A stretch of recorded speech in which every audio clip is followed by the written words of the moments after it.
6, 2015, the gentleman from Pennsylvania, Mr. Costello, is recognized until 10 p.m. as the designee of the Majority Leader. Mr. Speaker, I ask unanimous consent that all members have 5 legislative days to revise and extend their remarks and include extraneous material on the subject of my special order. Without objection. Thank you, Mr. Speaker. I appreciate the opportunity to host this special order tonight. Less than 100 hours ago, we were provided another tragic reminder of the world that we live in, a world where radical terrorists are engaged in a violent war against the U.S. and our allies. Our thoughts, prayers, and condolences go to our ally France here this evening. Prior to Friday night's events in Paris, tonight's special order was going to focus on recent incidents of terrorist-led violence across Israel. Yet Friday night's events are not dissimilar from the escalation of violence we've seen across Israel in recent months and in other places of the world. The attacks have been indiscriminate in their targets. The attacks have been intended to instill fear, and the attacks are a direct affront to the daily lives and the way of life of innocent, peaceful civilians. I want to share with you the words of Prime Minister Netanyahu this weekend. In Israel, as in France, terrorism is terrorism, and standing behind it is radical Islam and its desire to destroy its victims. The time has come for the world to wake up and unite in order to defeat terrorism. The time has come for countries to condemn terrorism against us to the same degree that they condemn terrorism everywhere else in the world. We are not to blame for the terrorism directed against us, just as the French are not to blame for the terrorism directed against them. The terrorists who attack us have the same murderous intent as those in Paris. Mr. Speaker, we know that ISIS has claimed responsibility for the Paris attacks. But while we can condemn those attacks here this evening, it seems very evident to me, and I think Americans all across this country, as we ask, I think, the same question. Are we safe? And are the policies of this administration and its foreign policy and the refugee admissions policy making us safer, or are they cause for concern and require more discernment and a more scrutinizing eye by this Congress and the American people? This year alone, there have been at least 49 alleged supporters of ISIS in America charged with related crimes, and it's reported that there is an estimated 20,000 foreign fighters in Iraq and Syria likely holding Western passports. In May, FBI Director James Comey said, quote, "Thousands in the U.S. may be consuming ISIS propaganda on the Internet."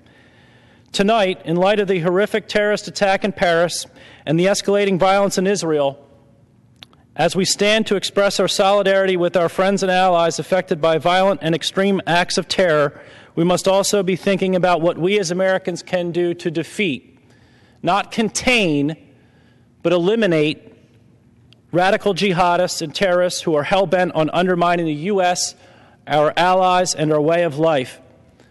A little bit later, I'll speak more on my views on our present foreign policy and the refugee admissions policy, but we have over the course of the next hour many members from across the United States of America condemning indiscriminate terrorist attacks, radical Islamic jihad, and violence across the world.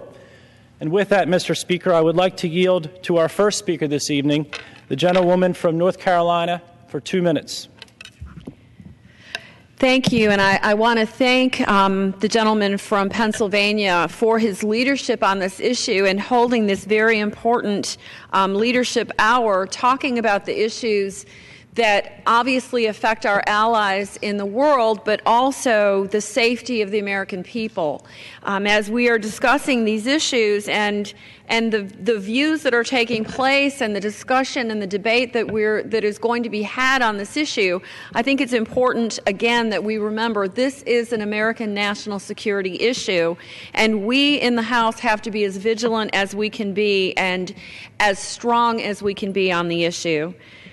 The attacks carried out on Friday by racial Islamic extremists can only be described as barbaric, and we are responding with force. Yet this morning, the President announced at a G20 summit in Turkey that there, quote, wouldn't be any major changes to the approach taken against ISIS. The President's passive approach has proven to be no deterrent to these Islamic extremists, and it's time he implements a clear and comprehensive strategy to completely destroy ISIS abroad on their soil so that we are not fighting them on ours. This is an issue of American national security, and additionally, this is why again and again I have repeatedly called on the need to secure our border and repair our broken immigration system, keeping these threats out. It has never been a matter of if, but a matter of when we might face this type of attack here at home. And time has shown that it is up to us in the House to be the voice of strength for the American people. As we work together to determine a stronger path forward, we will proudly stand with our allies, as they did with us, against these extreme forces of evil. We will continue to hold the people of France in our prayers. With that, Mr. Speaker, I yield back the remainder of my time. I'd like to thank the gentlelady from North Carolina for her participation and yield 4 minutes to the gentleman from Mississippi, Mr. Kelly. Thank you, Mr. Speaker, and I thank the gentleman from Pennsylvania, Mr. Costello, for leading this important special order today. We will stand with our allies across the world who have repeatedly and recently experienced violent acts of terrorism, specifically in Israel and France. We pray for the victims and their families, and we stand united in our efforts to bring these attackers, these terrorists, to justice. It is clear that we are at war with radical Islam. How do you expect to destroy your enemy if you can't even identify them or call them by name? They know who they call us, the infidels, and they will quit at no cost to destroy us all. We must identify and we must attack our enemy and identify them. The world is safer when America chooses to lead, and we must put forward a coordinated and comprehensive strategy to eliminate ISIS, not a policy of containment. We can no longer underestimate the desire and ability for them to attack us in our homes. Our men and women in uniform will destroy the enemy wherever they are if we give them clear guidance and a strategy which they can enforce. These acts of terrorism seek to make us less free. They're carried out on the mission of instilling fear, uncertainty, and hate. But the terrorists do not get to win. Americans and those other countries that promote freedom and democracy will continue to live our lives, go to work, provide for our families, and advocate for those same freedoms around the world. Now it's time to have faith in God, to hug your loved ones a little tighter, to continue our commitment to eliminate the threat of ISIS and any other radical Islam and other terror organisms around the world. God bless our service members, and God bless America. I yield back, Mr. Speaker. I want to thank the gentleman from Mississippi for his participation, and I'd like to yield 3 minutes to the gentleman from Nevada, Mr. Hardy. 4 minutes, excuse me. Thank you. I'd like to thank my colleague from Pennsylvania for his efforts to host this here this evening and the opportunity to speak.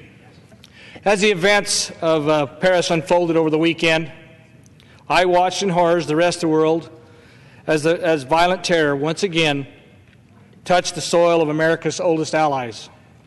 I echo the cares and the concerns of the world that terror is growing, and we must stand united against it.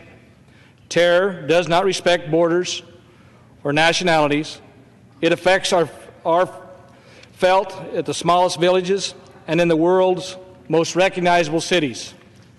Nearly 500 innocent people were killed or injured in Paris this weekend, only 10 months after the extremists attacked the Charlie Hebdo offices, murdering 17. Last week, 43 people were killed and 239 were injured by a suicide bomber in Beirut. Mounting evidence shows that terrorists were likely involved in the deaths of 224 people aboard a Russian jet that went down in Egypt last month. In Israel, our friends have been battling this increased violence for weeks, now with no predictable end in sight. Each of these events happened in the last 2 months, and there are countless other victims of hate around the world who losses go too often unnoticed. Those losses have continuously happened over the past 6 to 7 years, and some of them seems to fall on deaf ears and deaf eyes. No matter the location, the fact is that too many parents in these nations worry if their children will come home safe at night. It is times like these that defenders of freedom need to remember the common threads that bind us together against the power of evil. France was not the beginning, nor will it be the end. On the heels of this tragedy, ISIS has taken credit and released a video promising that something worse is coming. Something worse is coming. We should not neglect that threat. Our own CIA director said earlier today that he anticipates this is not the only operation that ISIL has in the pipeline. And the Paris attack is not something that was planned in a matter of days. The President has stated he shared that goal, that we want to degrade and destroy ISIS. While that is all our goal, in the meantime, we are obligated to the American people to contain and control these crazed attackers. ISIS has expanded to Egypt, Yemen, Afghanistan, and to Pakistan. Teenagers from England and Europe have attempted to or successfully supported ISIS on the ground. As sickening as these actions are, it is more terrifying to think that those recruits might bring their new training back home. How long until we see terrorism touching our U.S. soil again? This is not just a threat to the Eastern Hemisphere. This is a global threat that requires a global response. The U.S. cannot be the only one involved, but we also cannot fail to act. When America fails to lead, there is too often a vacuum that we have seen filled with the nightmares of hateful leaders whose disregard for innocent lives and their quest for power and control. We must be vigilant for the sake of the life in America and across the world. We must continue to fight those extremists and stand as a united front against the rising tide of evil. Thank you, and I yield back. I want to thank the gentleman from Nevada for participating in tonight's special order. And I want to recognize the gentleman from Indiana, Mr. Young, for 5 minutes. Well, I want to thank my colleague from Pennsylvania for his hard work and leadership on this issue. Mr. Speaker, tonight, this Hoosier rises in solidarity with our French brethren.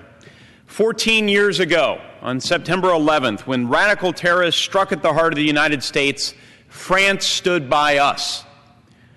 In one of America's darkest hours, when no words seemed to adequately express the shock and the sadness we felt, it was our French allies who famously evoked the phrase, "We are all Americans." Sadly, last Friday evening, on November 13, 2015, France was similarly subjected to multiple acts of terror in Paris. Now it's our turn to offer our support to the fallen, to their families, and to all of France. Today, Mr. Speaker, we Americans stand with the people of France. Our ties with France date back hundreds of years to the days of the American Revolutionary War. Our shared values, our respect for liberty, equality, and democracy have bound our two great nations through centuries of conflict and peace. So tonight, on behalf of the citizens of Indiana, I send my sincere thoughts and prayers to the Parisians so devastated by this atrocity. Together, we will restore France. Together, we will defend civilization against barbarism. And together, we can endeavor to eliminate ISIS. In the wake of this sorrow, we must reflect on what led to this attack on innocent civilians. And then we must, as we say in the Marines, adapt improvise, and overcome. We must find ways to prevent future attacks from occurring on our soil and the soil of our allies across the Atlantic. This won't be without risk. Leadership never is. But at this critical juncture, I hope Congress stands ready to support the administration, to encourage its development of a winning strategy that doesn't purport to merely contain ISIS, but instead turns the tide of radicalism in the region and eradicates this radical brand of terror. This is no time for half measures, Mr. Speaker. It will be imperative for the United States to coordinate with France and our other NATO allies on a joint strategy to defeat ISIS, to eliminate this evil.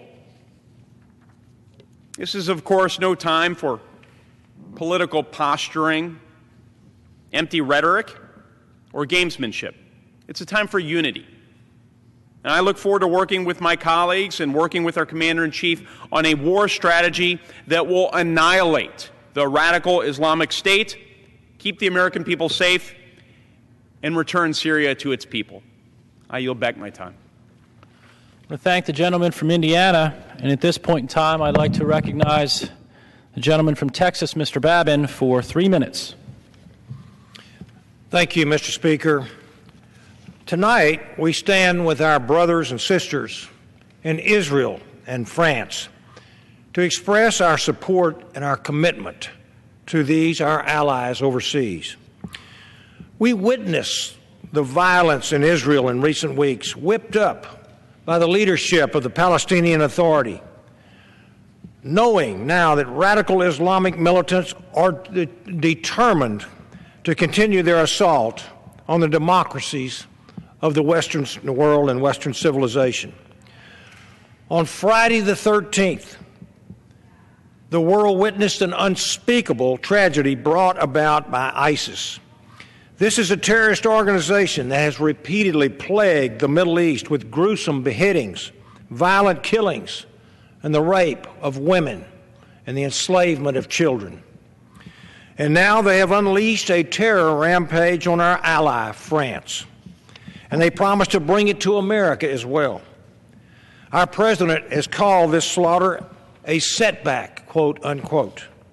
So now Congress must recognize both the gravity and the tragedy of what has recently occurred and respond accordingly. What will it take, I ask, for this administration to admit that we are in a life and death struggle with radical Islam? Chinese philosopher Sun Tzu once gave this admonition: know thy enemy. The enemy must be identified in order to defeat him. My thoughts and prayers are with the victims of the recent terrorist attacks, and I hope that the United States will stand by them and the people of Israel as well as France during these times. And to the people of France I say, je suis vraiment désolé. Thank you, Mr. Speaker, and I yield back. I want to thank the gentleman from Texas and recognize my colleague from New York, Mr. Zeldin, for 5 minutes. Well, thank you, Mr. Speaker. Tonight, I rise in solidarity with the people of France in the aftermath of last Friday's horrific terror attacks in Paris. I also commend the French for their swift leadership in decisively and powerfully taking immediate action. They are delivering justice to those responsible for the cowardly attack on their innocent people. This latest attack wasn't just on France. No, this was an attack on all free nations, targeted and threatened by the brutal and savage tactics of Islamic terrorists who oppose the basic freedoms and liberties of the free world. This is not an isolated incident or a final stand. Far from it. It could be France today and the United States tomorrow. I should point out that there is but one mandatory function constitutionally of the federal government, that is to provide for our national defense. This is a constitutional duty and a moral imperative that trumps any day of the week the charity of opening our doors to a Syrian who will blow himself or herself up on our streets in the name of Allah. I say that if an ISIS member wants to meet Allah, that we give them every opportunity to do so with a bomb from the air or a round of ammo from the end of a Navy SEAL rifle that you would never want to be on the wrong end of if you're the bad guy. The good news is this: it doesn't require an occupation or an enduring ground operation. I don't want that. No one wants that. But it does mean that our entire strategy must evolve quickly and effectively. We may have help from very motivated and a diverse capability of French, British, German, and now even Russians. We must understand that losing is not an option. What we can't do is put 50 special operations forces on the ground in Syria in the middle of a war zone and then tell them they're not there on a combat operation. You can't tell that to them, their family, the entire free world. It's just divorced from the reality of what they will face every day on the ground. If you aren't going to send our service members to win, do not send them at all. Now, I'd be happy to support a strategy to win if I actually believe the president had one. First and foremost, ID the threat.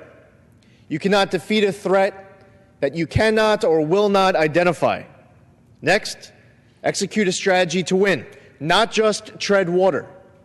It's not about getting them jobs. It's about wiping them off the face of the earth. You annihilate the enemy. You don't contain it, especially not this enemy. You eliminate the threat. And you don't literally, as a matter of policy, escort that threat across our borders.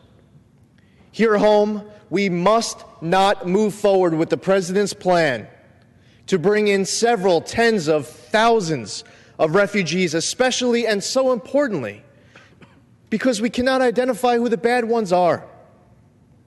Not one Syrian refugee should be brought into America without knowing with confidence that they do not pose a threat. We must not bury our heads in the sand or try to click our heels together to an alternate reality. Last week was Veterans Day. We were again reminded of the sacrifices that have been made through generations to protect our way of life.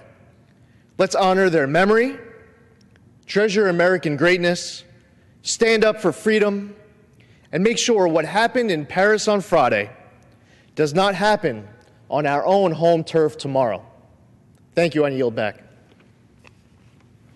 That was excellent. Thank you, Mr. Zeldin. At this time, I'm pleased to recognize the gentlelady from Ohio, Ms. Capter, for 4 minutes. I thank the gentleman from Pennsylvania for yielding, and Mr. Speaker, I rise tonight to offer my deepest sympathies and condolences to the citizens, from the citizens of Ohio's 9th Congressional District, to the people of France, our long-standing brothers and sisters in liberty, to all whose loved ones were killed or hurt in the barbaric attacks in Paris last weekend. We offer our prayers of comfort and consolation, and our sincerest thanks are extended to the law enforcement officials who bravely brought order, and the health officials who ministered to those who tragically lost their lives, and to the hundreds suffering injury. Around the world, freedom-loving people are repeating the words of La Marseillaise, the national anthem of France. This powerful song of liberty against tyranny roused that nation when it was written at the start of the French Revolution, just a few years after America's own fight for liberty. One verse seems especially appropriate to recite tonight. Translated into English, it says, "Sacred love of the fatherland, liberty, cherished liberty, fight with thy defenders, fight with thy defenders." This is a message for the world today. America is fighting alongside those who defend liberty. Surely, France, combat avec tes défenseurs. We stand with those who fight for liberty.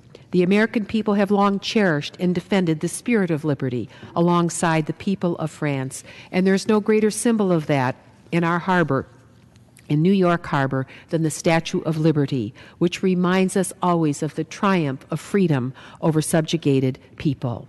In modern times, France has been a founding member of NATO and a permanent member of the United Nations Security Council, and we will work together to defeat this enemy as we have together defeated Nazism, communism, and now as well this new threat. And we will have the finest intelligence assets that our nations have placed on the ground in countries around the world. We have used our intelligence assets here at home to keep out and prevent those who would harm our people from coming inside our borders. We always worry. We keep trying to make the security even better, but we have come a long way since 9/11.